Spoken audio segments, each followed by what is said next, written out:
Le dije a Manuela, creo que lo va a hacer.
Yeah, it is.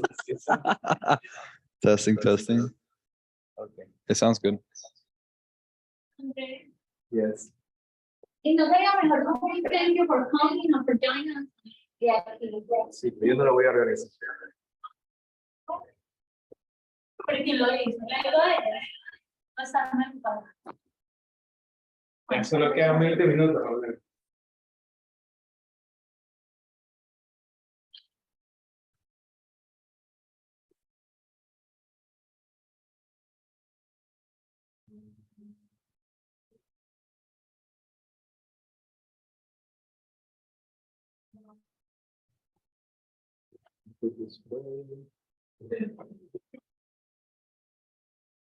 This was for the telephone, right? Yeah. No, I'll mute it real quick.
Hello, Mati.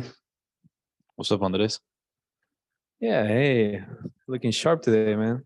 Saw you, bro. I saw you looking nice. Looking fancy. Aye. All right, it works.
Thank you all so much for joining us. Like I said, I feel a little lonely up here. Y'all are back there. I promise you, we don't bite. We're very, very friendly around here. So my name is Adam Nark here. I'm the sales manager and broker associate over here. Welcome over to Treasure Property Group for our home buyer seminar. And I want to first of all thank our special guests and our sponsors who provided the nice little refreshments and snacks that we had out there. They're also, again, our guest speakers. We have Hector Meneses with Preferred Rate Mortgage and Giselle Reyes with Sea Blue Credit Repair. And you'll be hearing from them in just a little bit. But let's go ahead and we're just going to go ahead and just dive right into our presentation. I'm so happy that all of you have decided to join us this evening because home ownership is something that I am very, very passionate about. I've been licensed for over 16 years. I've helped dozens, probably hundreds of people buy their first home and buy many homes, and especially their first home. And it's such an amazing experience. I'll tell you just the first story. One of the first the first closing I ever had on my own as an agent. They were first-time home buyers, Kathy and Donald, and helped them buy their home. And on the day of closing, when I gave them the keys, Kathy started crying.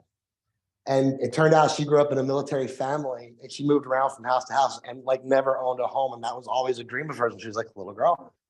And a few months later, I get a text message from Kathy on Thanksgiving with like, we're having our first, holiday with the family, Thanksgiving table. And here it is almost 15 years later. I still hear from Kathy every Thanksgiving. She doesn't even own the house anymore. Doesn't even live in the state anymore, but I still hear from her. So yeah, it's an amazing thing about home ownership, and we're going to talk about that a little bit this evening. So, and how come my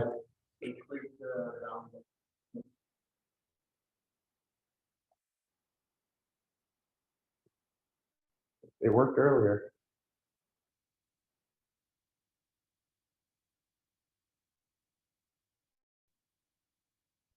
So again, here at Treasure Property Group, our motto is that we are family serving families. We do everything from residential to commercial to investment real estate. We do the $1 million properties, but we love helping out the families. So again, anyone who's looking to buy a home, sell a home, we're here for all of their needs.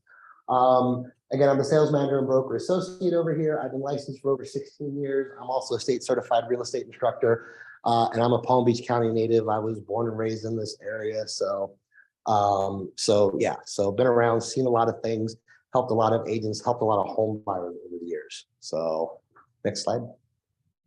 Or here, you want to give it to me and I'll. So just a couple of things we're going to be talking about today is owning versus renting. We'll talk a little bit about the home buying process.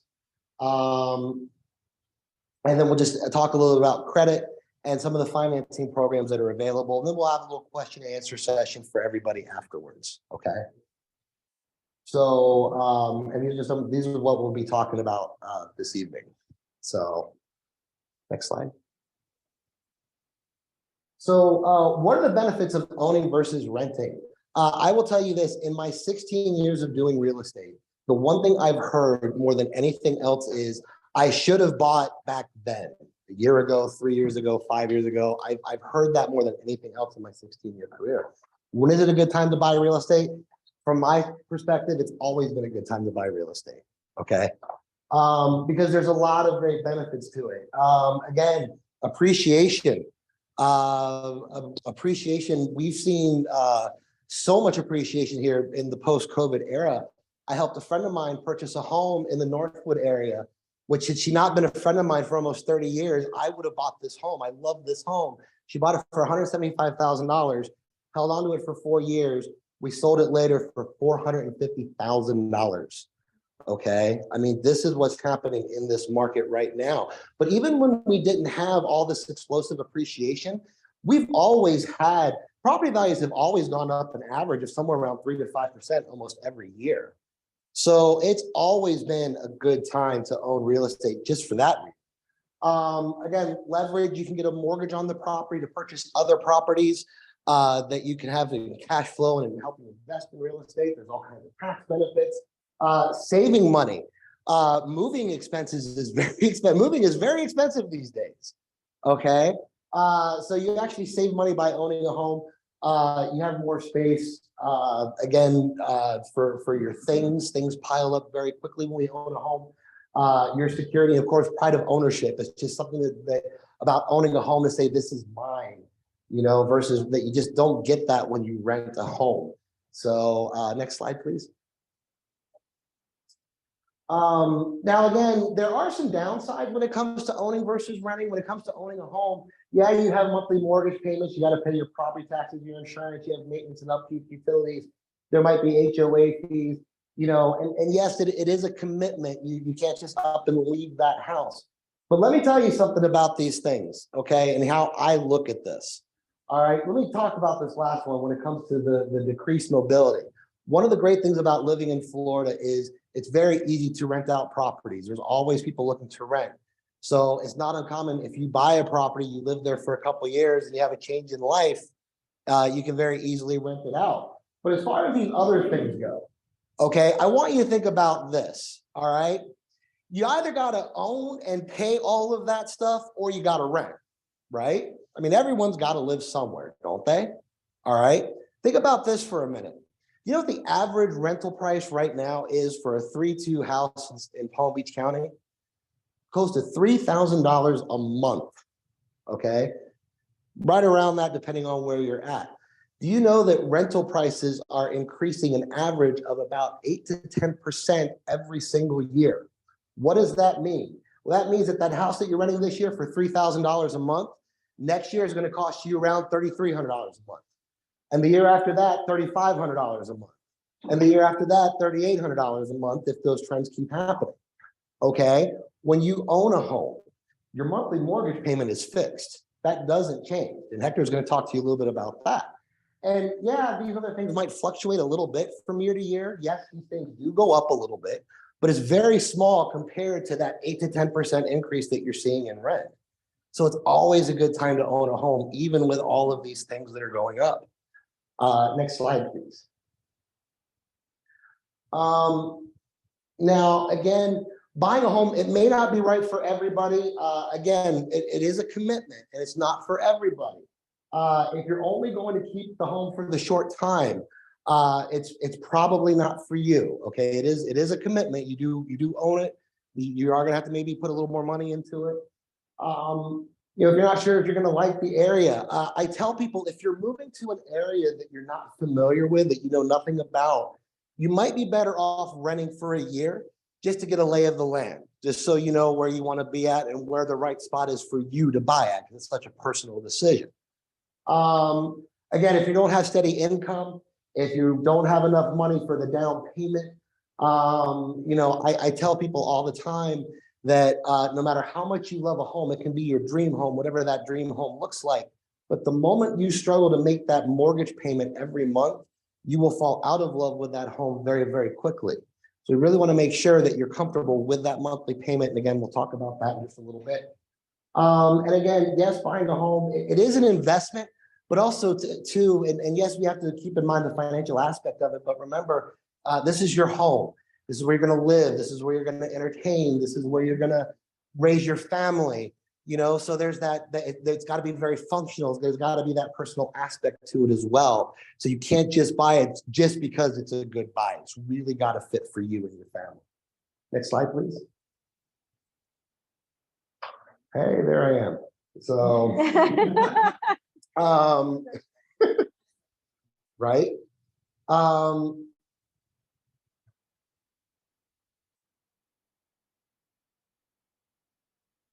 And we'll get the slide put up here in a minute, hopefully. So other advantages to owning property and owning real estate is there's all kinds of tax advantages that come along with that. Okay, part of your mortgage payment can be is tax deductible. Some of your closing costs are tax deductible. Some of your moving costs can be tax deductible. So you do get the tax benefits when it comes to owning a home. So next slide. There we go. I'm gonna let Hector and Giselle talk about this. What we look at, are you ready to own a home, capacity, capital, and character? They're gonna talk about that a lot more. So can we just go on to the next slide? Now, again, when it comes to selecting a realtor and the real estate process, not all real estate agents are created equal. As a matter of fact, just because someone is a licensed real estate agent does not mean that they are a realtor. We are all both here. To be a realtor, you have to be a member of the National Association of Realtors. Both the brokerage and all the agents in the brokerage have to be members of the National Association of Realtors. Why is that important? Well, that's because as realtor, we adhere to what's called the Code of Ethics and how we treat people. We treat people the right way. Especially here at Treasure Property Group, our customers are priority number one. And, my philosophy has always been, it's not about buying or selling real estate.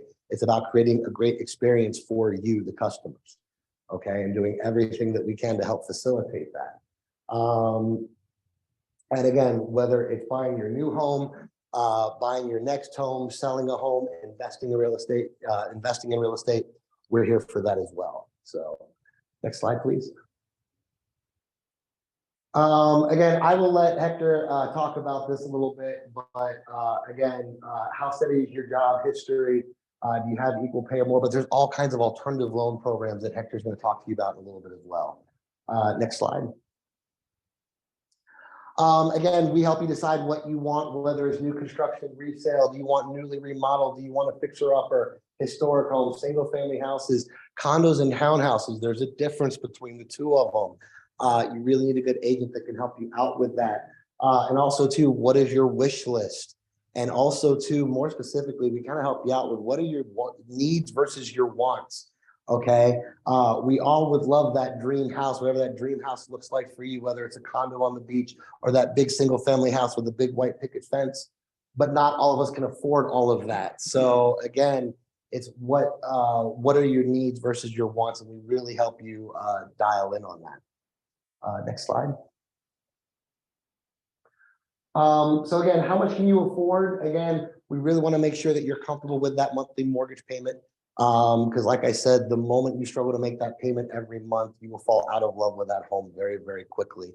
And again, this is something that we all work with as a team during the process to make sure that you're very comfortable with that. So next slide. Some of the things that we also do as the agents is we help you with a seller's disclosure. We help you negotiate everything. Everything is negotiable. The price, the terms, the occupancy dated, any personal property that you want. We help out with all of that. We also can talk to you about a seller's versus a buyer's market. I will tell you this, one of the things that we have seen over the past year is we have seen a change in the market. It's not a pricing change. Prices are still very, very strong, but we have seen an inventory pickup. What that means is a year ago, we were seeing, I don't know if you remember all the news about the feeding frenzy of people that were moving to South Florida and homes flying off the market. That has changed. There's a lot more inventory. Buyers now have a lot more options in this market. So it really is a great, great time to buy. We'll also help you with inspections and talk to you about the deposit as well. So next slide. Again, we help you with, there's always negotiations that goes on between the parties. We always want it to be a great experience. We believe in a win-win for everybody, okay? Again, we really want to make sure that any counter offers are done legally, done the right way, they're done in writing. And again, just to make sure that everything is done properly and contractually. And also too, sometimes we have to tell you when to walk away. Sometimes just some properties are going to be unattainable for whatever reason. It may not appraise out. It may be out of your budget or whatever. And sometimes it's just not meant to be. And I've learned in situations like that, that a lot of times when that happens, it's because it really wasn't meant to be. And because the next house, the right house, was the next one on the horizon. Okay. So next slide. Again, you're going to need insurance, homeowner insurance, flood insurance, mortgage insurance, title insurance. Again, these are all things we have experts to help you out with all of those things here. So next slide. Again, closing costs. So some of the things in addition to your down payment that you will need, and again, Hector and Giselle will be talking about some of these. You have to purchase homeowners insurance. You may have to pay some mortgage fees, appraisals, inspections, property taxes, title search, doc stamps, escrow. These are all some of the fees that are associated with that getting a loan. However, and Hector's going to talk about this a lot more, but right now the state of Florida has what's called the Hometown Heroes Program, where you can qualify up to $35,000 in down payment assistance to cover that, all of that. Okay, we're talking about that a little bit more in just a little bit. Next slide, please. And again, what do you need to the closing for? We make sure that you do a final walkthrough. We make sure that when you do go to contract, you are allowed an inspection period. So you can back out of the contract during that inspection period. We walk you through that. But then for right before you go to closing, we assist you with the final walkthrough. We make sure that the house you're getting at closing is the house that you thought you were getting when you went to contract. We again check all the major systems, the appearance, make sure everything is right. We also make sure the sellers get all their stuff out because moving can be quite a process. So these are all some of the things that we as agents help you do. So. And again, when we do the closing, it's always at a third party. It's usually either a title company or an attorney's office of some kind. This is an independent party that represents both the seller and the buyer.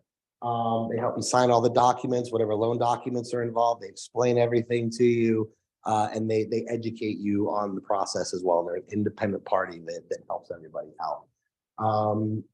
Next slide. Maintaining your house. So again, owning a home is a little bit of a responsibility. And one of the things that we tell our customers is that when you are one of our customers here at Treasure Property Group, you are our customers for life. So if you need any of this stuff, call us because we have experts that do this. Okay. I have past customers that call me all the time. Hey, I'm looking for a new insurance person. Or, hey, I need my gutters replaced. Or, hey, I need impact windows put in. Who do you know? We've got people for that for you. Okay. So we're here again from now through your closing and beyond. We're always going to be here for you. So.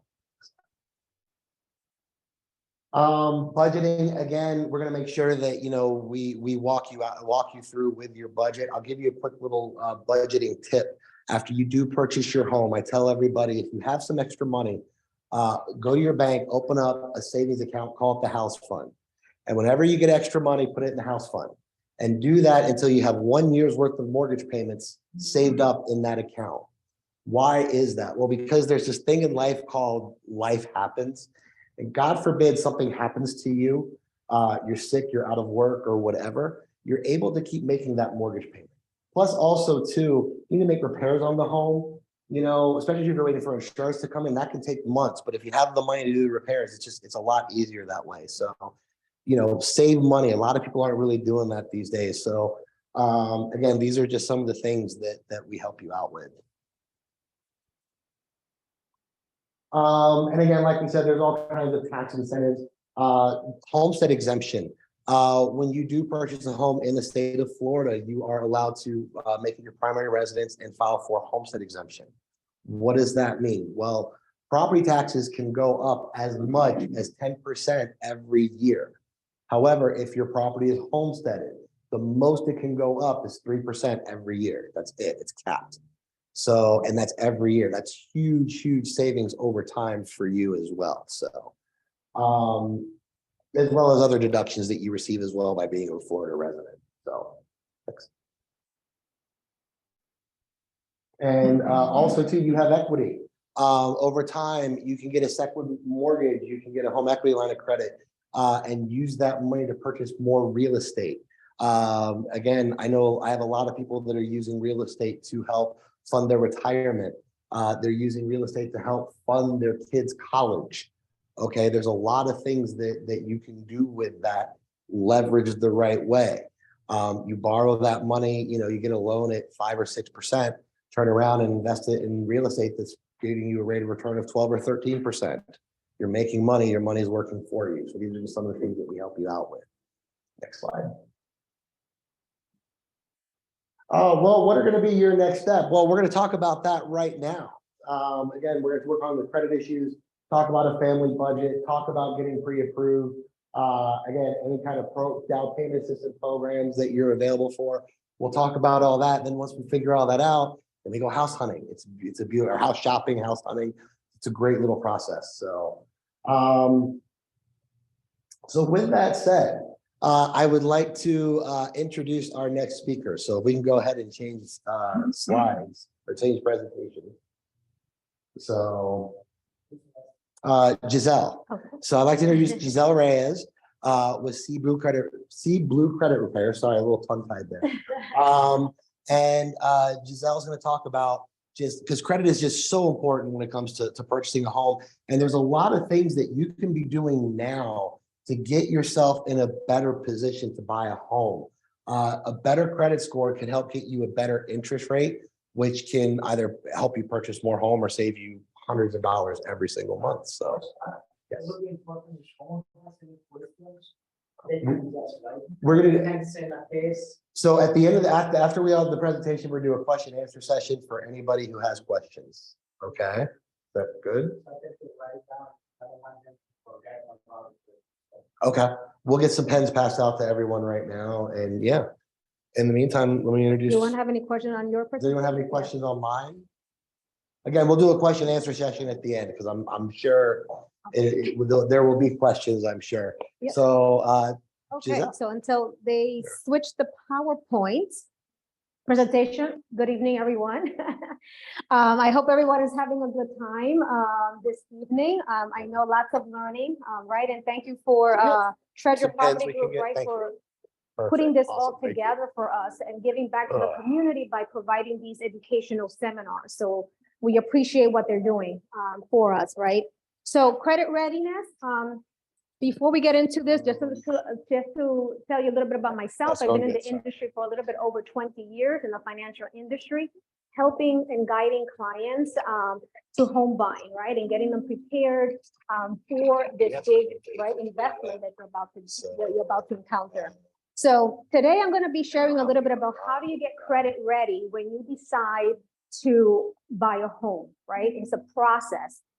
And today I'm going to be sharing a couple of tips with you guys. So the first thing when you think about, I'm going to go ahead and buy a home, there's 3 areas that you have to really think about. Can you send the next one? Yeah. The next slide. Yeah. All right. So obviously, right, as soon as you decide you're going to buy a home, first thing you want to think about is like, oh, I gotta have to start saving, right? I think Adam mentioned that. Next thing is, you have to start working on your credit profile immediately. Don't wait because it is a process, okay? And today I'm going to share with you 7 tips that you can do yourself to improve your credit health while you're waiting for to get that home ready. The second thing that you want to think about is start exploring your mortgage options. Get connected. We have a mortgage advisor here. The down button. Okay. Pointed here. Okay, thank you. So start exploring your credit, right? I'm sorry, your mortgage options, right? Don't leave it for chance. See what you qualify for, what are the requirements. And then thirdly, you want to think about partnering up with a reputable realtor because that realtor is really going to help you find the home that you deserve. They're going to find, they're also going to assist you with the negotiation process. That could be a complex process. So you have the whole team here. So take advantage of it and ask a lot of questions because we're here for you, okay? So before I dive into the 7 tips of getting ready for credit, we need to understand, oh, it went backwards instead of. Yeah, we need to understand first how is credit scores calculated, right? It's kind of like playing chess. If you don't know the game, you can't achieve it. So you have to understand how the scores are calculated. I think you can't see that little pie there, but there's 5 areas that your credit score is associated with. The biggest pie of the puzzle here is 35%, which is your payment history. Payment history is really everything that you have done in the past. There's nothing really you can do about it, right? Until either repair it or you have to wait until the statute of limitations fall off after 7 years in order for them to move forward, okay? So very important for the payment history for you to work on. The second piece of the puzzle is credit usage, also known as the utilization rate, right? And this is really the amount of money that you owe in reference to or compared to your credit availability, okay? Credit or lenders want to know, you know, if you're living above your means. So that's over 30%, then that means you probably could fall into a financial stressful situation. So they want to have that utilization as low as possible. Okay. 15% is in your credit history. Credit history measures like the length of credit. How long have you been establishing credit? Is it 20 years? Is it 15 years? Or is it 3 years ago? And that length impacts your score. So it's different for everyone. 10% is the credit types of credit. For those of you that only have credit cards, that's not a good thing. You have to have a mixture. You have to have some revolving credit and you should have some installment, right? Installation. Loans, or you may have a mortgage, even better, okay? And then the last piece here that you can't see, I don't know why, but it's probably in white, is 10% on your inquiries. Inquiries are every time you attempt or apply for credit, they pull your credit. And every time they pull your credit, you get a reduction in points on your credit score, okay? So the 7 tips that I'm going to be discussing in the next 30 minutes impact every single one of these pieces, okay? So it's very important because all the activity that you're doing is going to impact one or the other, okay? So let's go step number 1. Have you ordered your credit report, right? I don't know how many people I speak to that they have never pulled their credit. They don't know what their credit score is. The first thing you have to do is order your credits. One way of ordering it, you can go to annualcreditreport.com. They'll give you your credit report. You can call them or you can actually send a request. Okay. Now, this is only the report. They do not give you the score itself. Okay. So the scores, you will have to either go and purchase them online, Equifax, they probably sell them for $6, $7, or you can go through any credit monitoring companies that provide those for you with your membership. There are other free credit monitoring companies that give them for free, but you have to find out what is the credit score, okay? Now, once you know what the score is, you have to identify what type of score it is. So those of you that go into Credit Karma, right, which is a lot of people utilize Credit Karma. They have, Chase has CreditWise, other ones, Capital One has another Credit Journey. Those have scoring models that are what we call Vantage scores, okay? So the Vantage score, it's not that it's wrong or right. They're good score. It's just a different scoring model. So when you go, for example, to Hector and Hector pulls your credit and you say, wait a second, my Credit Karma says I'm a 700 credit score. And when he pulls it, it's a 640. Why is that? Because the credit score model that the lenders are utilizing are called FICO scores, okay? And guess what? Wait. FICO also has a whole bunch of versions of it, okay? So even if you get the credit score on a FICO level, that number could potentially be different from the scores that a lender, a mortgage lender will pull for you, okay? For example, the most widely used version is FICO 8.0. That's the one you probably see most common for credit cards. And they are different from the mortgage lending. And you see at the bottom here, you see they use FICO version 2, Equifax uses version 5, and TransUnion uses version 4, okay? Why is that? It's because the lenders are utilizing an older version because they're less forgiving. Collections, lateness, they're a little bit hard on us, okay? So it's harder for us to, you know, get to that number that we want to get to. But it's important that if you follow what I'm about to share with you, you'll get to that number that you need or the credit score that you need to be able to get approved, okay? Same thing with auto, when you go to buy an auto, right? Same thing, you have a different scoring because they utilize different scoring models. So I just want to make you aware of that. So, and every time you pull your credit, it may be a different score. So we have multiple score. We just don't have one credit score, okay? And remember, the credit scores are usually at the moment, right? When you want to see your credit score, you say, okay, let me pull my credit now. The algorithm takes all the information that is in there today and then spits out a number. If you do that next month, depending upon what information is in the report, that number could be different. So it fluctuates, okay? So that's just for you to understand that. So second, number two, once you have your credit report, right, on your hands, now the second thing you want to do is check for errors. One of the main biggest things of increasing your credit score is getting rid of all these errors. Statistic, there was a survey that was done that said that 80% of credit reports, 80%, that's 8 out of 10 credit reports contain errors. And those errors are impacting your credit score and not allowing you to get approved, okay? So you go through them. If you find anything that's inaccurate, outdated, unverifiable, it's not mine. Maybe it's a duplicate. How many times you say, duplicate reports? Those have to be removed. And there's a law that is the FCRA law, the Fair Credit Reporting Act, says that you have, all of us, the consumer, the right our credit report to be 100% accurate. So if you see something that you don't know that is unverifiable, you can send them a letter and let them know, hey, this is not mine. I don't recognize this. You need to verify this. If they're not able to verify it, they have to remove it from your credit report. And that can allow your score to go up once they remove it. And then obviously you have to follow up. Okay, so simple, you send them a letter telling them what the error is, you attach the credit report, and you send them on their merry way, okay? So while that's marinating over there, so let me show you why it's so important, these errors. So this is just an illustration of how the FICO system works.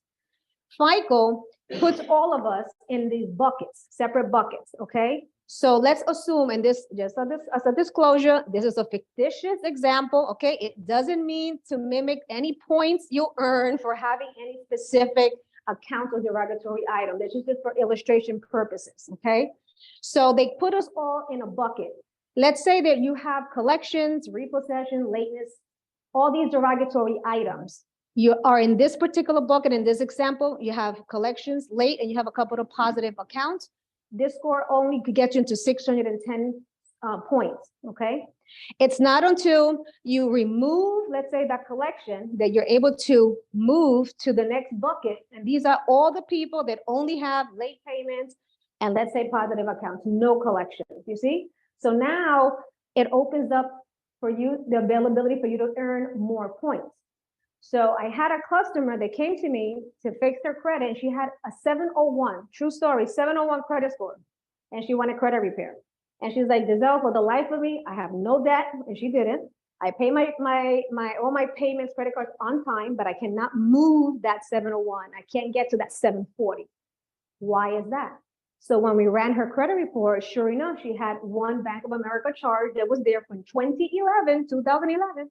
There was a late 60 days that was still hanging in her credit report. So we worked on that to remove that late, outdated information. Once we did that, it took like about 4 months to do because it's a process. Once we did that, now she doesn't have any lateness. So now she's able to move up and creep back up in the credit, okay? So it's very important for you to check your credit for errors and remove them if they are incorrect or inaccurate, okay? So next step. So now you have your credit score, you remove your credit errors. Can I move? Okay, number 3, now that you worked on everything that happened in the past, now we have to make sure that doesn't happen in the future, okay? So number 3, ensure you make payments on time from here on. One of the tips that you could do is put all your credit cards in auto pay. It doesn't matter if you have zero balance, because I've seen it many, many times. You go to vacation, you forget the payment, and for $25, you get a late payment that's gonna cost you 100 points deduction on your credit score. So it's very important, put them all on auto pay immediately. Okay, dates dates to remember. The date you opened your account so that you know how long you have that account open. The date of any delinquency so that you see if or can identify if it is an outdated item. Closing date versus the due date. When you make a payment on your credit card, make sure you're making the payment on your closing date versus your due date if at all possible. Why? Because when you pay everything on your due date, that's great because that provides you a payment history, right? And it doesn't, and avoids the interest rate. That's why there's a due date so that they don't add or you don't have to pay interest rate. However, if you pay your debt before the closing date, that's the date that they report to the credit bureau. So that balance on that day is the balance that gets reported. So if you owe $500 on that day and you make a payment 3 days after, guess what's going to get reported? $500 to the credit report, not the lower amount. So that is important because that can impact your utilization rate, right? So if it's reported a lower amount, and I'd rather you report 50% utilization than 80% utilization on that date. So make sure you know about closing dates and due dates. Annual fee, very important. A lot of people miss this one. You open an account, especially for secure credit cards. Sometimes the lender adds the very first month your annual fee, and you don't even know because you haven't even used the card, and then you don't make a payment, and guess what? The very next month you get a late fee, and you're like, oh my God, I didn't know that, that they had the annual fee. So make sure that you know if there is any annual fee, the date, if it's going to be before or after, or maybe monthly, where they charge you that so that you're able to pay those items on time. Okay. Okay, next we have, so now that you have put everything on auto pay so that we'll take care of that, right? It's not going to happen to us again. We're not going to be late again. Now we're going to increase your positive payment. This is free stuff, okay? Here the goal is for you to have more positive payment than negative payment history, okay? So you have to throw in everything you got, okay? So things that you can utilize is Experian Boost is one of the most commonly used. It's a free service. You can go to Experian.com and go into the Boost and register all your stuff, your utilities, Hulu, anything streaming. You can get credit for it. You're already making the payments every month. So why not get credit for it? So attach it, okay? It's a free service. Some of the other ones, renters, reporters, they only impact Equifax and TransUnion. There is a fee, I think they charge like $9. Or simplebills.com is another one. They also impact Equifax. And I say that because remember, it only impacts one or the other, and you need to build credit on all three of them, okay? So you may have one, if you need more help on one or the other, these are options that you can do on your own, that you can register some of these utilities to help you boost up that Equifax, TransUnion, or Experian, okay? And then the other thing is get added as an authorized signer, okay? Why you hear that a lot? People say, oh, just get added as an authorized signer. The authorized signer, what you're doing is you're not mimicking their credit report. You're not getting their score. What you're getting is payment history. So all that payment history that person has gone in the past for all those years, guess what? Now it gets added to your account. So now you have more positive payment history. You see what I'm getting at? And then use your credit cards, use them. If you don't use them, they're not going to report it to the credit bureaus. So for those of you that have a favorite credit card and you always use that one, and then you leave the other ones in your pocket, we all do that, right? Because reward points, I'm one of them, or whatnot you're getting, make sure that you're utilizing it at least once every other month, that you're utilizing for gas, coffee, or something, okay? Because since remember, you want to get this house, so you want to make sure your credit, you get all the points you can have, right? So all this is positive payment history for you. So use your credit cards. You have to use them, okay? Otherwise, they're not going to get reported. It costs the lenders money to report it to the credit bureaus. So if you're not using their credit card, they're not going to report it. So you have to use them, okay? Okay, number 5, start paying down. Now that you have all that, right? You got all that stuff going on. Number 5, start paying your revolving credit card under 30%.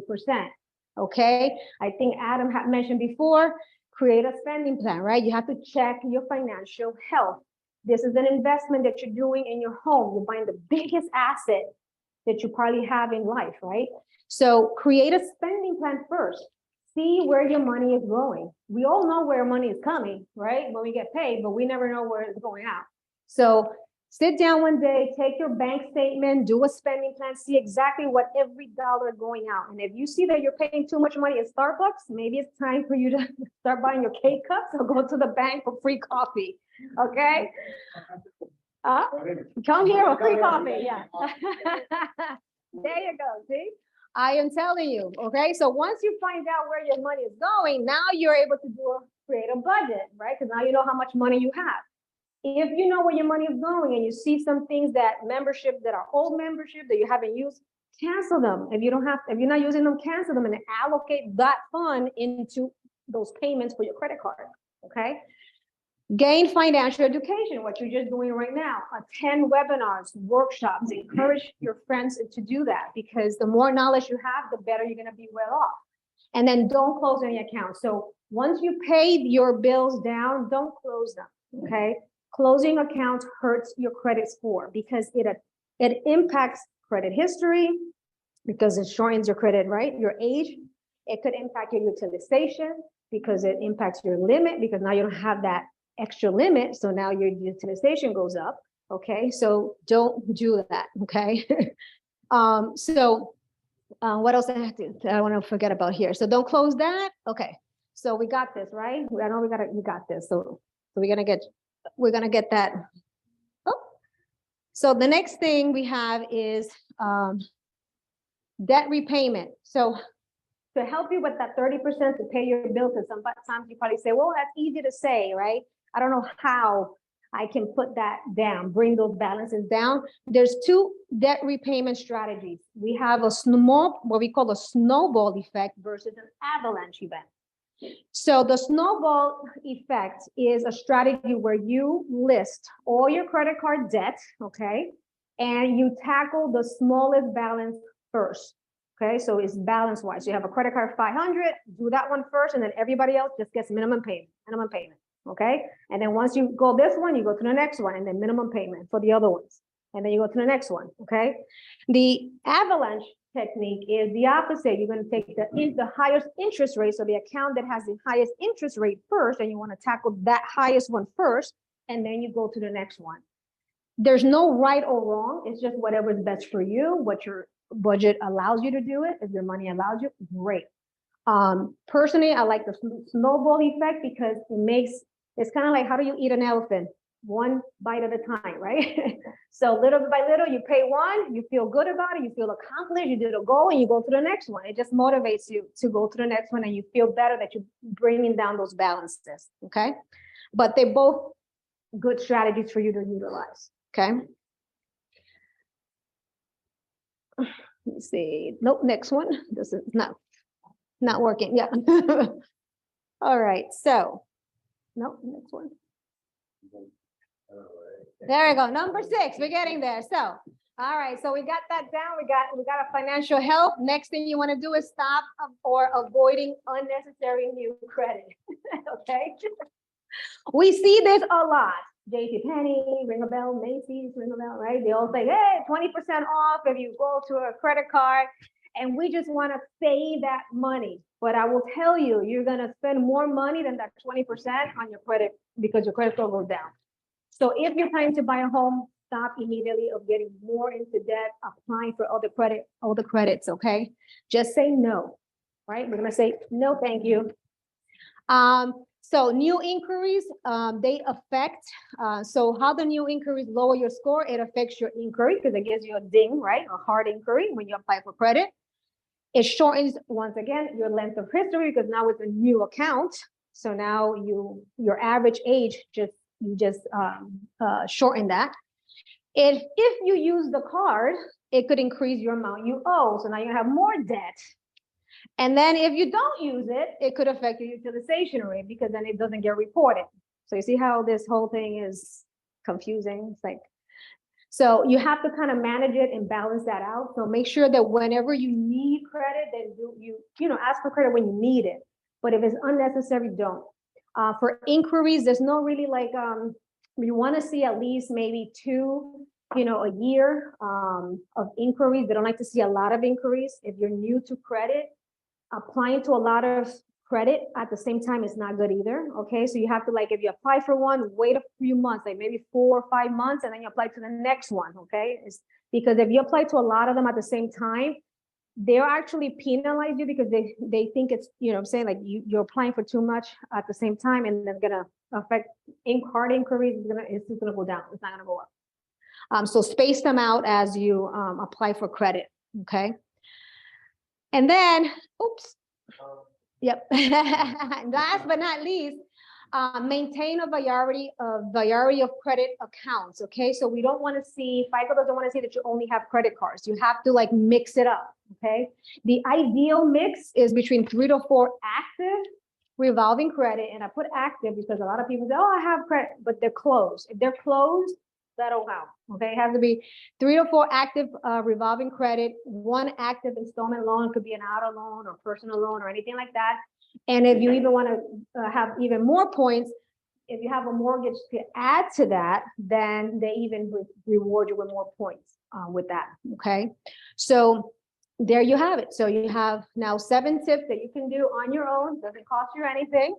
And then next slide, it's home sweet home, right? You're gonna have, now you're prepared to go to Hector so that Hector can give you a lot of your mortgage options and get you approved. So now your credit is ready to get to the finish line. So thank you.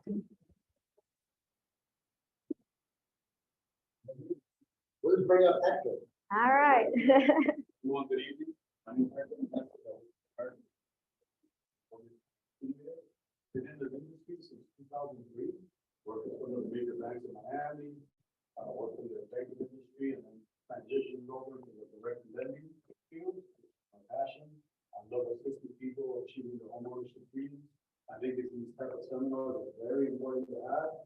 We need to educate the community because there's a lot of misconceptions with the home buying process. A lot of people think you gotta have these huge down payments to buy, and it's not like that. So, sorry about that. Oh, yeah, I forgot. Yeah, thank you. There you go.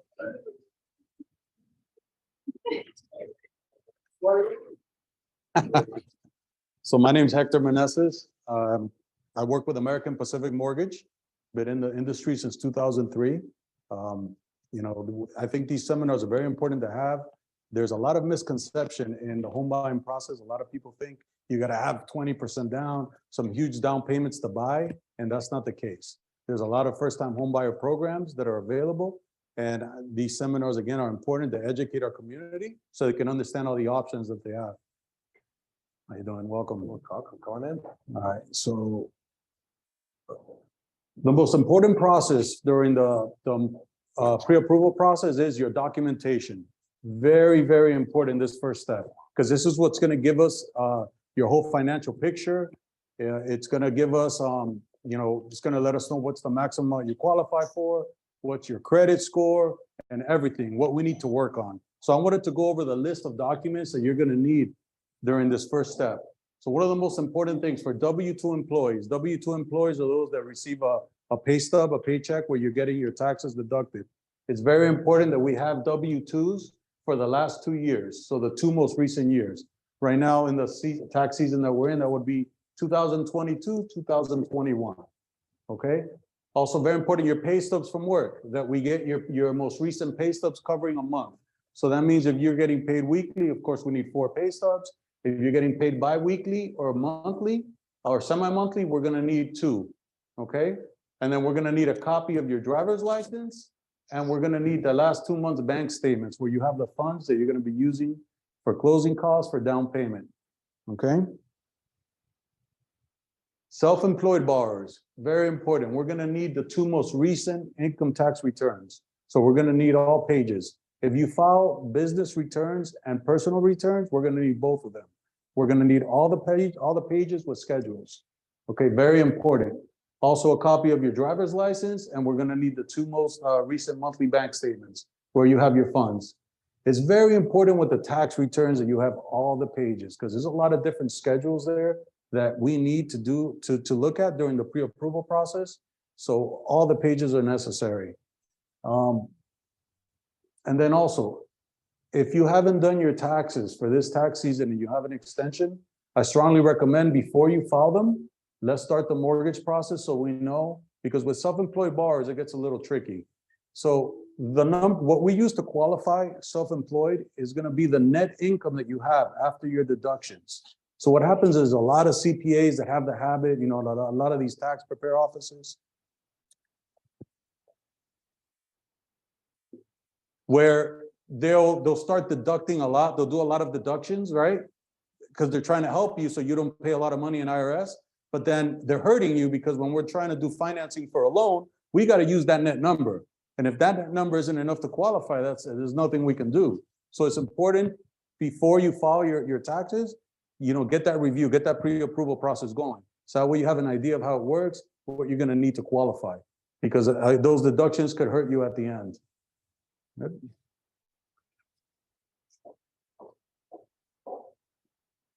Okay, no, it switched. Let me see. Okay. Yeah, that one. Permanent resident aliens, the folks that are not citizens, but they have their permanent residence. So we're just going to need, it's the same documentation, but we're going to need a copy of the current resident card. Very important that we get a copy of that front and back. We're also going to need the same thing. If they're W-2, we use the W-2 documentation. If they're self-employed, we do the self-employed, but it's the same thing, same documents. Okay. No, going back. No, back.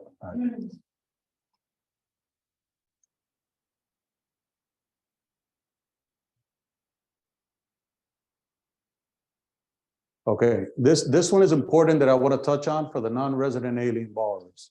So there's a misconception that people think that they cannot buy a home if they don't have their permanent residency or they're not citizens, and that's incorrect. If somebody already has their tax ID number and they have their work permit, a current work permit from immigration, they're able to buy it like a US citizen.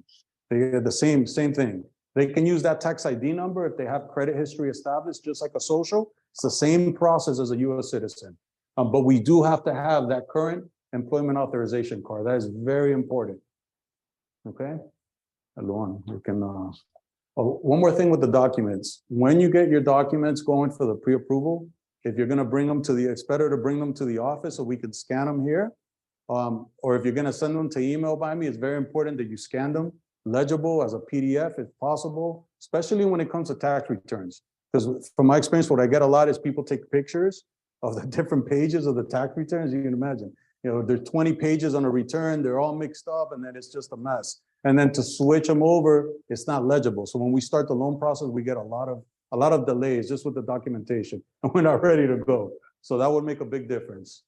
Credit report, very important. I know Giselle touched a lot on the whole credit process, how it increases your scores. I'm going to touch a little bit on it when it comes to the mortgage side. So very important. One of the first steps during the pre-approval is we have to pull a tri-merger report. My report is going to be a comprehensive report that's going to show all three of your scores. Okay, it's going to show all of your trade lines, and that's what we're going to use for the pre-approval process. The score that we use to qualify is going to be the person's middle score. So not the highest score, not the lowest one, the one right in the middle. Okay, and that right now with our loan programs, we can go as low as a 580 with FHA. Ideally, we want to try to get the person, of course, as high as possible, because the higher your score is, the better it's going to be when it comes to pricing, to interest rates. So all that's very important. Okay. Okay, borrowers that don't have credit history. I get a lot of times where there's brand new credit, the person doesn't even have a score, and we pull the tri-merger, there's no reading. Those type of borrowers can establish credit by opening up what's called secured credit cards. Secured credit cards are cards where you go to your bank, you deposit, let's say $300 in a savings account, a checking account, and they'll give you a credit card for that limit. And that credit card functions like any normal major credit card. And that's a great way to start your credit, because you open up 2 or 3 of those within a month and a half, you already have a score reporting. Once you get that score reporting, as long as we got one bureau reporting, we're good to go and we can use that. Okay. Just an important tip. All right, derogatory items. So when I pull the credit report, I'm able to see all, all your active trade lines. I'm gonna be able to see what collections you have, any derogatory history. I have the capability of doing credit repair. However, it's not what I specialize in. I can do minor repairs because I have the option of being able to do what's called rapid rescores. So in other words, let's say I pull your credit report and I see a few small collections. I'll tell you, hey, these collections are showing up. If we pay these collections off and we negotiate a deletion letter, right? You send me that deletion letter, I submit it as a rapid rescore, and I can get that removed in like four to 5 days. And that's gonna automatically increase your score. So that's gonna help us, because sometimes that could be the difference between you getting to that 620 or 640 mark, and that's gonna make a huge difference in your pre-approval. Now, I can only do that with some transactions, and when it's something very extensive, and that's where we're gonna need Giselle's help, because it's just very time consuming. The credit stuff is very time, and we just don't have the time on the mortgage side to do that. But we do have the option of doing that. Collections that are totaling more than 2,000. One of the requirements, they're gonna make us pay them off before closing or at closing. So it's very important that we target all this stuff. If there's a lot of collections that are really high, that's when we're gonna get Giselle involved to see what's the best course to take, right? Smaller ones, like she said, I think you said the snowball tactic. Yeah, that is a great option, because every one of those little small collections you pay off, that's 2 credit cards that are giving you possibly 15, 20 points, as opposed to just paying off 1. So that's a tactic that I also use a lot, is when I see there's a lot of little small collections, we'll tackle those small ones and maybe leave the big one for you to settle on, or maybe, work with Giselle and try to remove it somehow. So that's something that we could always do. Credit card utilization, she covered this, but I want to interject. It's very important that you try to keep your balances on your credit cards under that 30% mark, because that's what's going to maximize your score the most. A lot of times I'll pull a report and I see the credit card utilization is very high. It's an easy fix, because we just have to pay them down and then do a rescore. But again, it's money that we could be using that you have for your down payment. So we got to be careful with that. Something we have to take case by case. No. Okay. So the debt to income ratios is very important. This is going to be after we review your documentation, which is going to be either your pay stubs or your income taxes. This is the number that we use to qualify. This is what's going to tell us what's the maximum loan amount you qualify for. So pretty much debt to income ratio means all your monthly debt payments divided by your gross monthly income. And this is the number that we use, to qualify. And in the mortgage industry, usually that range, we want to keep it at a 45 or less. However, we have loan programs, we could go all the way up to 56 if needed, which FHA is one of them. But the lower your debt ratios are, the better. So what does that mean? When you're going to get a mortgage, try to avoid getting a brand new car, try to avoid getting some very high loans, try to avoid as much debt as possible, because all that debt starts to count against us.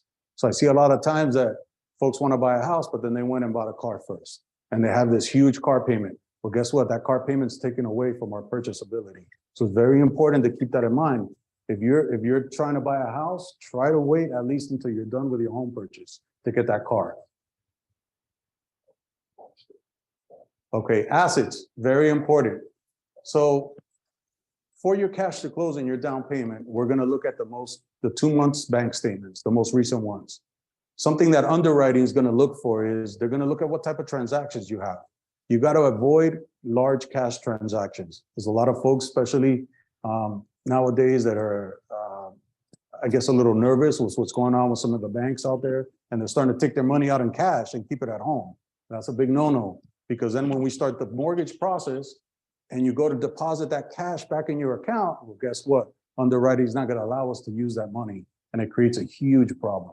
So try to always, if you're going to deposit money in your accounts, that it's your work checks, stuff from work, 401ks, things like that, but no cash, no large cash transactions. Very important. We can use investment accounts. If you have investment accounts, retirement accounts can be used, 401ks at work. A lot of times your 401k providers will allow you to withdraw some of those funds. They give you like special loans, or you could take it out as a withdrawal. It depends on your provider for the 401k and the different options they have.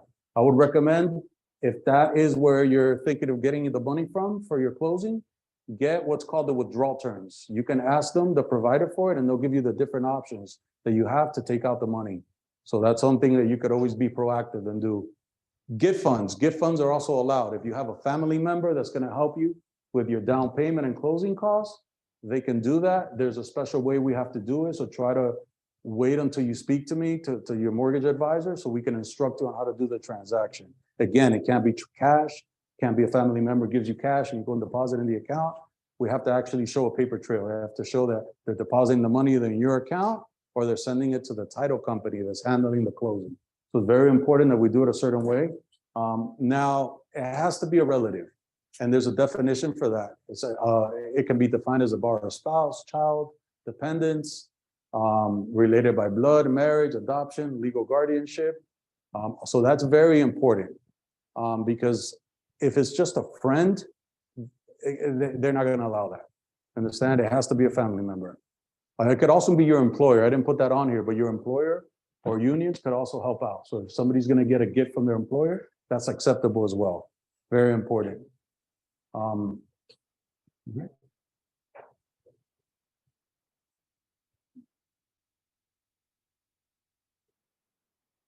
Okay, so the down payment requirements. This is one of the biggest, one of the parts that has the biggest misconception in our community.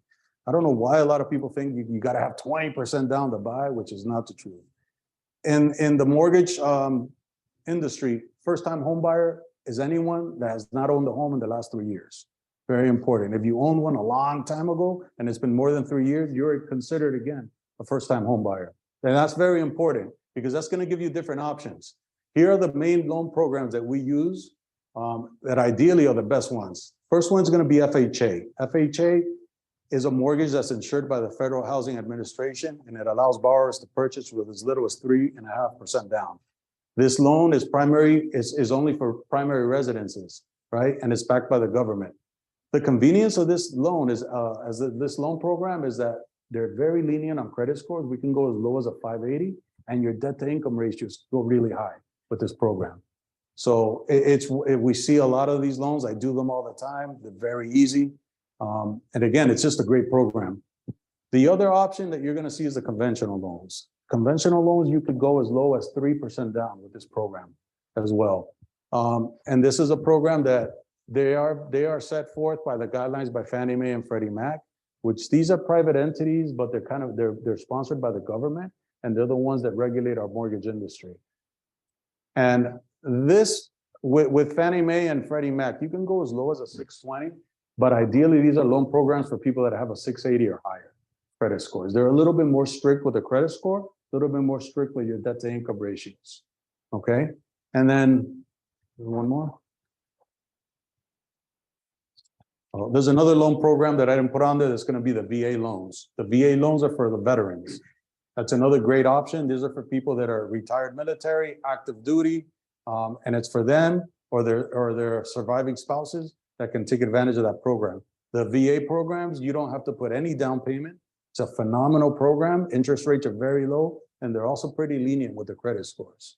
Now, which loan program we choose is going to be dependent on every individual scenario. So once we do the pre-approval, right, we have your credit score, we have your debt to income ratios, then we pick what program is the best for you. Depending if your debt to income ratios are high, we go to FHA, or we could do conventional. And both are excellent programs, okay? Down payment assistance. And this is a phenomenal program that we have in the state of Florida. It started last year in July, and it was available only to certain professions like first responders, teachers, doctors, nurses. But now they've announced that as of July 1st, they're going to open it to all Florida residents, all first-time home buyers. So this program is great because they can give you up to a maximum of $35,000. So they'll give you a 5% of the loan amount, which is a pretty good amount. And that's going to cover most of your costs. You're going to have a very minimal part that you have to put, but it's a phenomenal program. And it's, as of July 1st, it's opening up to everyone. So there's going to be a lot of competition for this program. but they just allocated another 100 million. So anybody that's up against the fence of buying, get your pre-approvals in so we can be ready to take advantage of this program come July 1st. I wanted to touch a little bit on the home process, like the purchase process and the loan process. So we went over the pre-approval, the first step, getting all the documentation, getting your credit score, doing the income ratios. Once we have that pre-approval ready, we'll know what your purchase price range is going to be and the maximum payment you qualify for. Based off that maximum payment, then that's when we contact the agents, right? We talk to them and tell them, okay, this is the purchase price, the range. This is the maximum payment with mortgage, principal, interest, insurance, taxes, everything. And that's what the max we could go up. And then based on that, they start doing their search in the MLS. They start searching for properties. When you see properties that you like, you go out there and see them. You do the showings. If you see a property you like, you're ready to put an offer in. That's why it's so important to have the pre-approval ready. Because if you don't have that ready and you start shopping for homes, well, guess what? You like a house you see, you can't even put an offer on it, right? And you're already behind the 8 ball. And I can't stress in this market how important that is because there's a lot of competition, you know? And you don't want to see your dream home and all of a sudden you can't even put an offer on it and then you lose the bid. So I can't stress enough how having your loan ready to go is the first step. So once you find that home, you put the offer in, right? And they accept the offer, right? They execute the contract. That's when we are officially under contract and the loan process begins, right? We get the contract, we submit it to processing. From start to finish on my end, it's probably going to take anywhere from 21 to 30 days to close. We're pretty quick on that side. So that means that you're going to have the keys to your home. You're going to be a homeowner after those 30 days, once we reach the closing table. So very important. During that loan process, right, the first week, our processing team's going to grab the file. They're going to review the documents, get it ready to underwriting. Underwriting that takes the file. They give us what's called a loan approval, right? The official approval from the underwriter. That's going to give us the final conditions of what we're going to meet to reach the closing table. Usually it's pretty, basic stuff, the appraisal value coming in, title work coming in. They're going to verify your assets from, the assets we're using to close and just pretty much make sure that everything's within guidelines. Once we get all that documentation, final documentation ready, we submit it to underwriting. Once we submit it to underwriting, we get what's called the clear to close, right? Once we get the clear to close, that's it. We're ready to get to the closing table, schedule the closing and get everything done. Like I said, it's a pretty fast process. It takes about 30 days at the most to get everything done.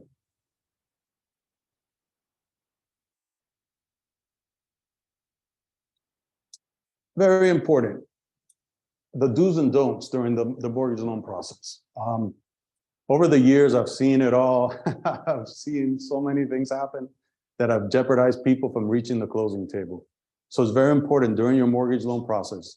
Do not go and open up new credit, like Giselle said. I've had cases where people go shopping for furniture, spend $5,000 in furniture before they're closing, and guess what? At the end, the underwriters will do what's called a credit refresh. It'll show if there any new debt has been opened. When that comes up, guess what? It just changed your debt to income ratios. And that could be the difference between you qualifying or not qualifying. And I've seen this time and time again. So very important. Don't open up new credit. Don't go take out a new car loan. Don't go and deposit a large cash. We talked about the cash for the assets. Don't go and deposit a large cash amount in your account. Like everything, when in doubt, always check with us. And we're always going to tell you, what to do. But other than that, I mean, as long as you follow all the instructions, we get to the closing table. It's smooth sailing. You can ask all the agents here. We always, once we start the loan process, we're gonna ask for a lot of the documentation up front because we're gonna cover anything that could happen. We're gonna cover it in the beginning, initial pre-approval. So we have everything ready. So once we're on the contract, it's just smooth sailing to the closing table. And that's the way I like to always work. And here you have a great team of agents that are they're really amazing. I mean, this group is amazing. Whichever agent you work with, you're going to be in great hands here. Yeah, and that's pretty much it for the loan process. So let's open up any Thank you for that, by the way. Good job. Thank you. Good job. Yeah. we'll open up for questions and answers. One thing I just want to add to something that you just said about the home loan process and just the home buying process is probably the best advice that I can give, and I'm sure y'all will agree with this, is if you're thinking about buying a home, the best thing you can do is start to plan and start your planning now. And here's why. Let's say you have optimum credit and you don't need Giselle services, okay? And let's say you get all your paperwork over to Hector and we get you pre-approved and you're ready to start your home buying process, okay? And you're ready to work with an agent. It takes an average of about 30 to 60 days for us to find you that right home. And then it takes another 30 to 60 days to get you closed, depending on the seller situation. We gotta get the financing to come through, things like that. So it can very easily be a 3 to 6 months process. And that's if you don't need to work on your credit. You don't need to be doing all those things. So if buying a home is just something that's on your radar, okay, maybe not for next year, these are things that you can start working on now to get yourself in a better position. And we're all here to talk to you. We're going to be here afterwards. So if you have any specific personal questions, we're all going to be here to answer those questions for you. Okay. But at this time, was there any just general questions for any of us that you might have about buying a home, owning a home, credit, financing? I do have a question. Yeah. Yes, sir. You actually, you mentioned the credit card, the due date, and the closing date. What's that? Yeah. What do you want to? Oh, Yeah. They're coming up here, so we need to. Okay, yeah. Okay. Okay, so the question was the difference between the closing date and the due date, okay? So the closing date is the last date that gets reported to the credit bureaus and the last date of any buying that you did. So if you did buying, like take 30 days ago or 20, some of the cycles are 25, 28 days cycle that you're doing shopping, it stops so that they can then give you a total. Okay, and then you have 15 days to pay that debt that you just went shopping and all those buying. So the due date is 15 days usually after your closing date. So it allows you time for you to pay that without interest. So that's what the due date. So what the due date does to you is it allows you to waive the interest rate. You don't get interest rate. Okay. Closing date is the day that they reported to the credit bureau. What's your balance in that particular time? So my recommendation is if you're working on your credit, one of the ways for your credit score to go up quickly is to minimize your utilization rate, okay? So if you pay, instead of making the full payment, let's say your intention is to pay the full amount at the due date, if you're able to pay it the day before the closing date, then it'll be better because now you're reporting that smaller amount, right? So let's say if your credit card is a $500 limit and you spend $300 on it, it could show up like in, let's say, whatever, 80%, right? 80% utilization. But if you pay it all down, now you got a 0 or you have 1% on that day. You get it? So that's what gets reported. So the $300, so your payment gets reported. But if you pay it after, that payment that you just didn't do, it doesn't get reported until the following month. See? How do they find out when is the closing date? Good question. On your statement, on your credit card statement, every credit card has it. If you don't have a paper statement, you can go online in the app and then click on statement, and it's going to tell you your closing date, and it's going to say due date. They all have it. Yes. Okay. So if you record your auto payment, if you want to do that or make a lot of payments, you could do it before the closing date, or leave it as the minimum balance on the due date and then make extra payments before the closing date. So all that money, all that balance, it shows up in your credit report that same month. Otherwise, you have to wait another 30 days for that to get reported. Yeah, good question. Thank you. If I could interject on that. It's Yes, very please. important what she just said, because if you do a big purchase, right, on your card, let's say you went to the store, you purchased, and then you pay it after that day, it's going to get reported with the higher balance. And guess what? That's going to bring down your score, even though you're paying it off, but you're paying it off after that closing date. And I see that all the time. Well, I'll pull a credit report and the customer will tell me, no, but I just paid it off. But again, that's what reported to the bureau. So that closing date is super important that you pay attention to that. Yes. They're not. Yes. That's, yeah, very important. Awesome. And to maximize it, and even FICO actually rewards consumers if you keep your utilization between 1% and 7%, you even get extra points for that. So not only we want you to do it below 30, but if you either want to maximize it, do that. But one thing that he mentioned, you have to also balance. If you don't want to all your money that you have for down payment and pay all your credit cards, so right, so you have to balance that out. So just talk to your, we work as a team. We know what needs to get done to get you approved. So we can guide you the right way and say, hey, but pay this or not, or just pay 25% maybe. It still get you what we want you, but you still have money to the down payment. Right? So it's kind of like chess. You have to move. Yeah. Strategically. Exactly. Yeah. So another thing I want to ask you, because a lot of folks, I see this all the time where folks will do these debt consolidation companies.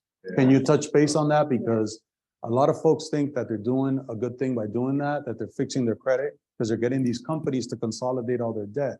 But in reality, that affects your credit score a lot and it doesn't look good on Yeah. the bureaus. Yeah, good question, because I just had actually a client about that.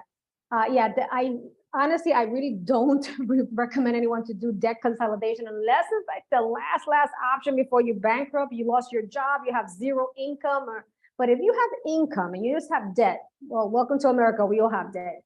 All you need is money management, right? So you can do it on your own, especially if it's, I have clients, oh my God, I have a lot of debt, and they're like, oh, I owe $20,000 in credit card. Well, that's normal for a consumer. You don't need debt relief, okay, for that, because that debt relief or settlement program, they force you to stop making payments for 4 months because you have to have your credit score tank in order for them to be able to negotiate some type of money, right, for you to save you some money, right? So they're gonna tell you stop paying it for about 4 months.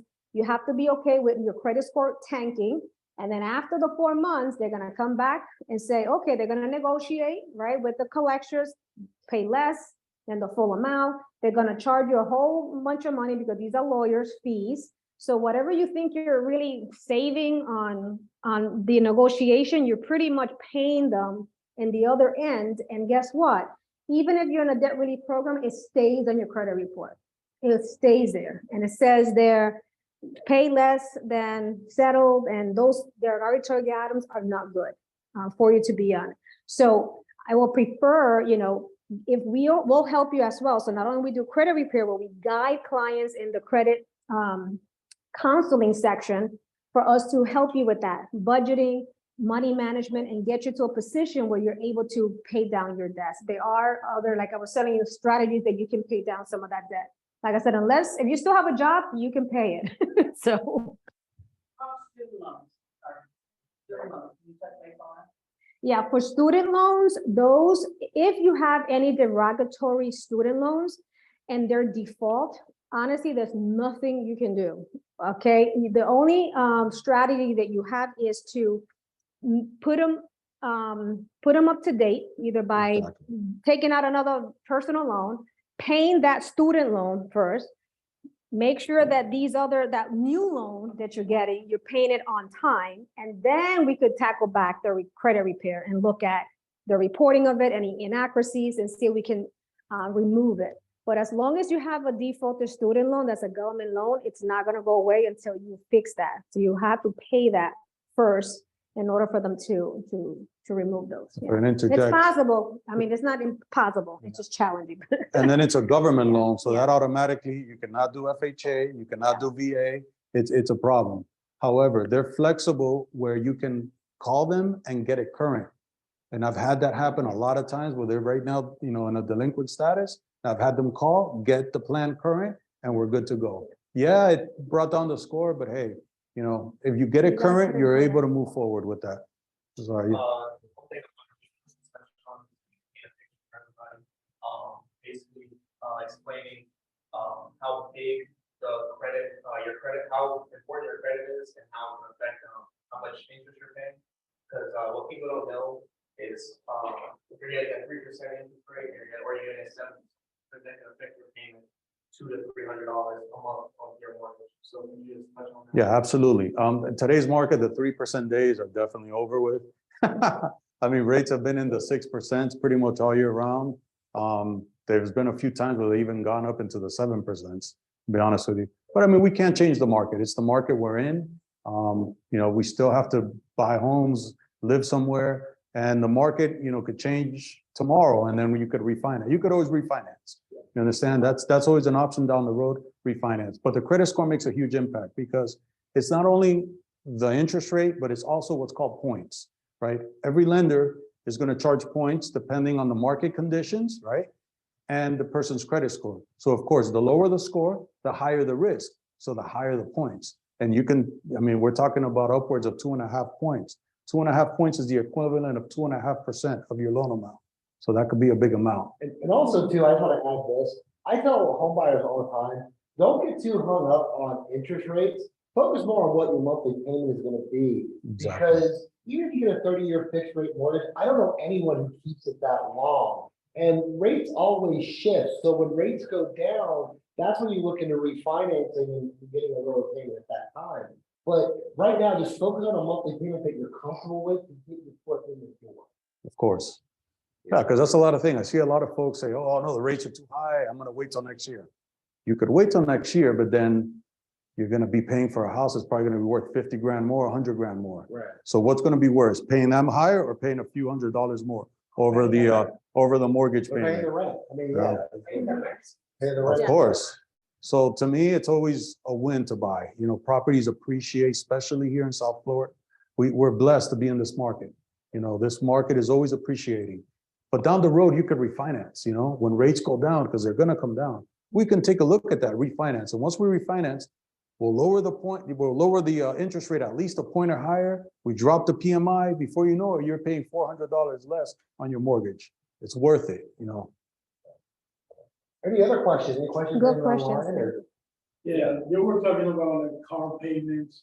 Does it make any difference if you buy like a new car or like a used car? No, what's going to make the difference is the monthly payment. The monthly That's what we look at. We don't look at the balance, we look at the monthly payment. So the higher the monthly payment, the more impact it's going to have on your debt to income ratio when you're going to qualify. So it's very important. So if you're going to buy a car, right, but you want to buy a house too, I would wait as much as possible. Try to sacrifice as much as you can, right, and buy it afterwards. Because when you buy a car, you're not going to have those debt to income ratios with the car dealers. They're very lenient on that. But when it comes to properties and mortgages, it's very, very strict. So waiting is always the best thing if you can. I mean, I understand we all need transportation. We all need to get to work. So, you know, yes. Yes. So that's another important thing. You know, we all have the family member that needs help. And hey, can you co-sign for me? No, no, no, no. Because that, you know, that's a debt that even though it's not yours, technically, but it is technically yours. That's a monthly payment that you're responsible for. And I have to add it onto the debt to income ratio. So it goes against you. And not only that, it's always a big risk because if that person defaults on the loan, then you have to take over the payments. And if you don't, and it is just always, I always see those scenarios ending up in a mess. So try to avoid that if possible. But we understand. I mean, we always want to try to help families. So try to avoid as much as you can. Correct. Question for the bill. So what's the difference between closing and graduating one? So when you say graduating, you're probably talking about secure credit cards? Yeah. So the secure credit cards, remember, secure credit cards, it's kind of like training wheels, right? They're really only designed for you to be there for maybe 12 months. After the 12-month period, what they say, if you graduate, now you should be able to apply for an unsecured credit card and then cancel that one, okay? And I know that I said do not close accounts. However, in this situation, because number one, you're probably gonna have an annual fee, and if it's gonna, put financial, we don't wanna do that, and it's a new account, you should be okay closing that one when you get that new unsecured one. So graduating is secure credit cards because you're already finished with that program, more than 6 to 12 months of payment history. So now you have a solid credit score, and now you can apply, or they will approve an unsecured card. So when you have those unsecured cards, now if you close them, then that's that's regular close, that's self-explanatory, yeah. But that's the difference, huh? It wouldn't make it. It's still gonna, yeah, but the impact will not be as strong in that situation because it was designed for that. They know that you should be closing. Secure cards were not designed for you to have it for years and years and years, although some of them have it, but they're not. They're really designed for just a 12-month period. You graduate and the bank probably call you and say, hey, now you're ready for an unsecured card. It really was not designed for you to have them for a long time. Yeah, so that's why you hear that terminology about graduating for that, yeah. And it shouldn't be a big impact on your score on that for those, okay? And then talking about secure credit cards, if you're opening secure credit cards, if like you're trying to rebuild or build credit card, just don't open any secure card, meaning that don't go to just any bank. You have to know you have to open these accounts strategically, because if you go, for example, let's say Wells Fargo, Chase, and you open a secure credit card for them, most likely you're going to get declined if you have any derogatories, okay? But even if it's secure, I've seen it a lot that they get declined because they're not used to working with folks with less than perfect credit, number one. Number two, they don't report to all 3 credit bureaus. So if you want to build credit, you have to make sure that the credit card company that you're opening your account, hey, are you reporting this on all 3 credit bureaus? Because if they're not, then you're defeating the purpose. Okay, so there are certain credit card companies that, number one, they don't do a hard pull for secure card. 2, they report to all 3 credit bureaus, which you want. To do so, make sure that when you open that account that, you ask these questions about that, okay? Because otherwise you're defeating the purpose of building.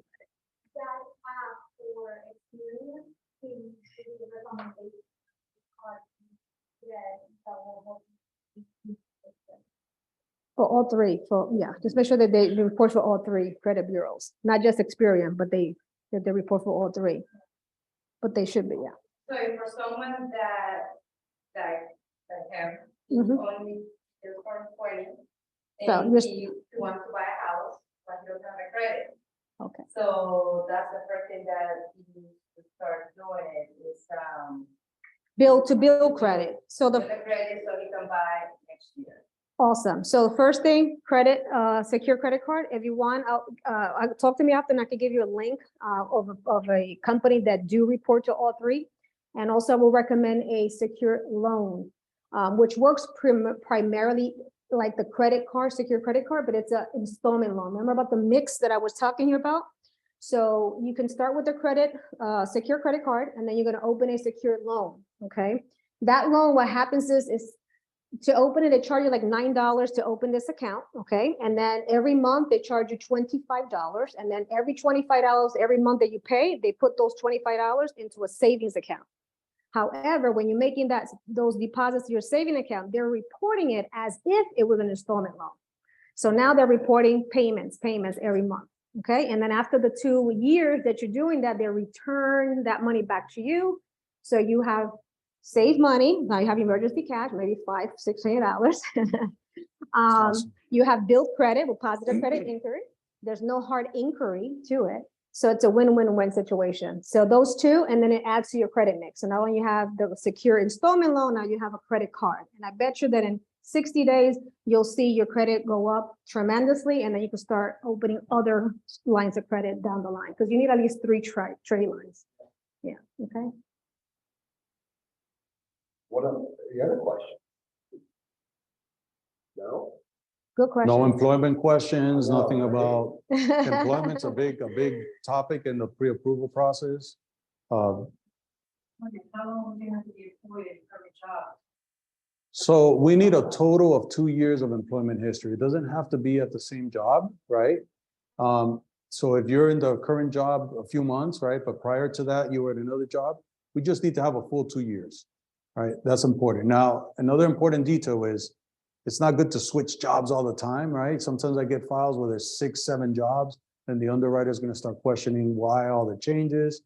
You got to always keep in mind, if you're going to change jobs, it's going to be to better yourself, to get a better, higher pay, better paying job, and then we can document that, and that's not a problem, if you're W-2. very important is when you change jobs and you're going from W-2 to then 1099 self-employed income. That's a problem. Because once you do that change, now we have to show 2 years, 2 full income taxes of that 1099 self-employment.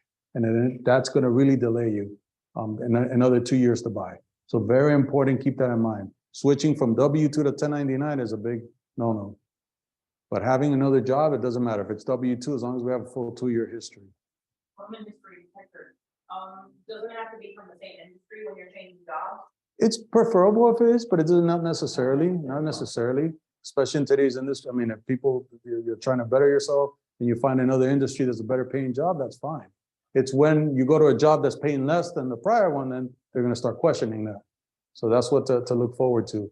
For students, we didn't cover students, but students also, we could use their school history as a work history. So in other words, somebody who went to college, went to get a specific degree, and now they're working in that field. Well, guess what? We could use their college transcripts as work history and use their current job. So if they get a job offer, a letter, getting W-2 full-time pay, we can use that and use their school history to qualify.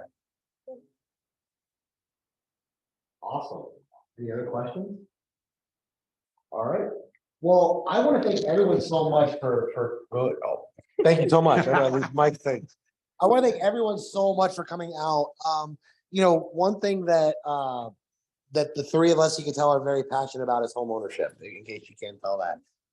And the fact that all of you are here means that you're interested in becoming homeowners, and that's something that makes us very, very excited. So thank you all so much for coming out. It really means a lot to us. As a little thank you, we have the little purple bags here. If you haven't gotten one, please come and see us. We'll be more happy to give you one. In there is a $500 quote unquote bill. This is a little thank you from Treasure. We will give you $500 off your closing costs when you do become a homeowner. So a little something that we're going to be doing for you. For those of you that are joining us online, we have you registered, so you will qualify for this as well, even if you weren't able to join us here today. So we are going to be here answering any personal one-on-one questions that you may have. And we have agents here as well. So again, please talk to our agents, and we're happy to answer any homeowner questions that you may have. Okay. Awesome. Enjoy some refreshments and snacks out there. Thank you all so much. Awesome.